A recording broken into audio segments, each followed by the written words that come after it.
এই বিশ্ববিদ্যালয় 2টি নোবেল পুরস্কারের জন্য গৌরববোধ করতে পারে। একটি তো আমি ব্যক্তিগতভাবে নোবেল পুরস্কার পেয়েছি এখানে শিক্ষক থাকা অবস্থায়। দ্বিতীয়ত হলো যে গ্রামীণ ব্যাংক সৃষ্টি হলো, সেই সৃষ্টির গোড়াতেও কিন্তু চট্টগ্রাম বিশ্ববিদ্যালয়ের আইনে গ্রামীণ ব্যাংকের আইনে লেখা আছে পরিষ্কার এই ব্যাংক কোথার থেকে আসলো। এই ব্যাংকের জন্ম হয়েছে চট্টগ্রাম বিশ্ববিদ্যালয়ে অর্থনীতি বিভাগে, সেটা তার স্পষ্ট উল্লেখ আছে।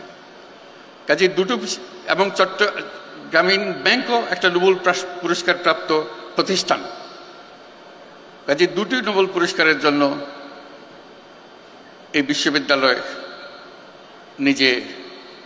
নিজেদের ছাত্রছাত্রীদেরকে জানাতে পারে যে এটার ইতিহাস